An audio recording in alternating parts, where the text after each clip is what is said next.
দীপ হাতে ধৰি প্ৰকাশে পুতলা নাৰী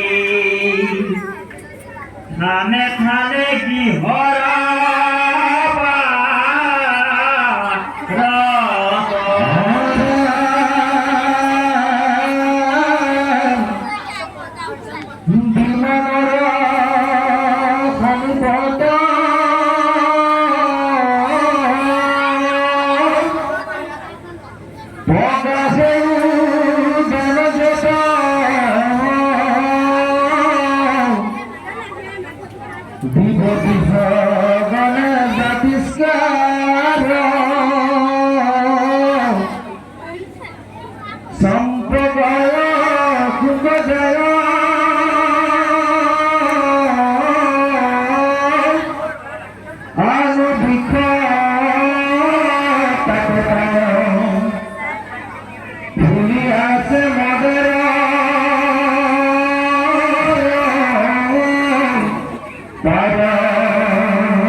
আমি কিছু সময় বিৰতিৰ পিছত পুনৰ এই আসনলৈ আহি ইতিমধ্যে আমাৰ বৰদলৈ কথা জনাই ভাগৱতৰ তৃতীয় স্কন্ধত যি কপিল মহাপ্ৰভুৱে মাতৃ দেৱভূতিক যি দিব্য জ্ঞানৰ দৰ্শন দিলে সেই সমস্ত বিষয়বিলাক পুংখানুপুংখভাৱে আলোচনা কৰি গৈছে।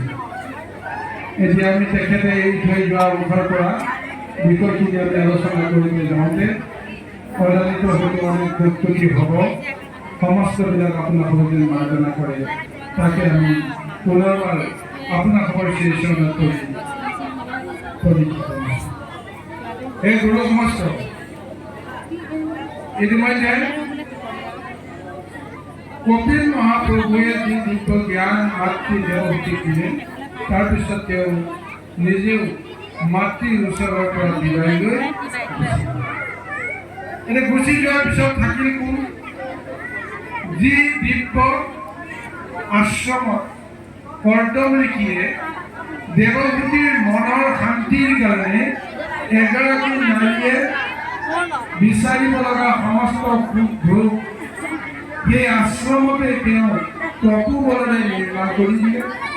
সেই দিব্য আশ্ৰমত থাকি অতি আনন্দমনে স্বামীৰ লগত সুসংগ কৰিলে, 10টি সন্তানৰ জন্ম দিলে, ডাঙৰ দীঘল কৰিলে আৰু তাৰপিছত সেই আশ্ৰমৰ মায়া এৰি কৰ্দমৃষিও গুচি গ'ল, কপিলেও কপুত্ৰও গুচি গ'ল।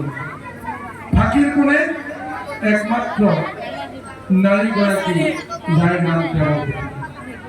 এই দিব্য আশ্ৰমখনৰ বৰ্ণনাটো পূৰ্বতেও দিছে আৰু ইয়াতো বৰ্তমান পদতো উল্লেখ কৰিছে। এতিয়া এই আশ্ৰমৰ ফালে তেওঁ এপাক দৃষ্টি ঘূৰাই চাইছে।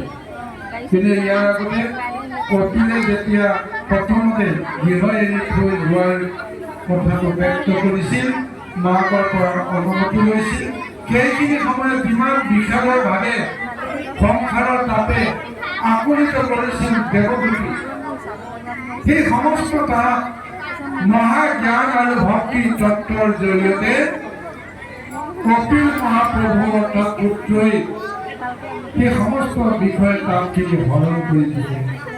আৰু এতিয়া এই বিষয়ে সংসাৰত তেওঁ অকলশৰে থাকিও ভয় কৰা নাই, শংকা কৰা নাই।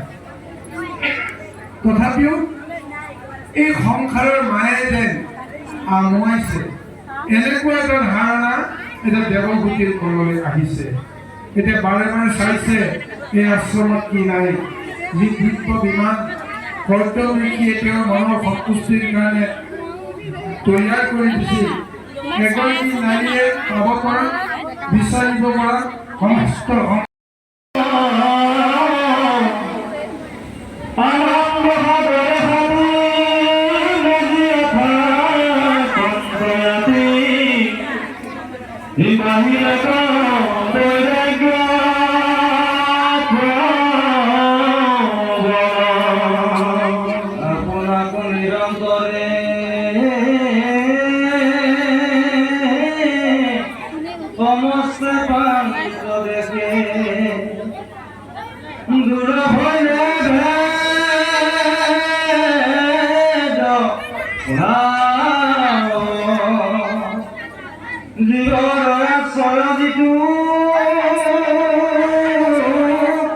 ব্ৰহ্মৰূপী ভগবন্ত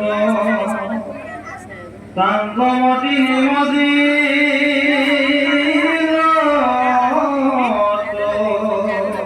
লিঙ্গ দেহ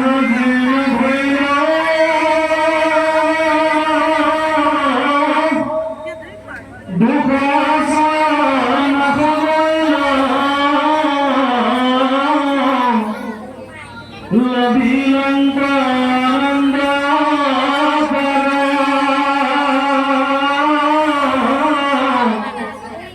নাহি আৰ কত স্নেহ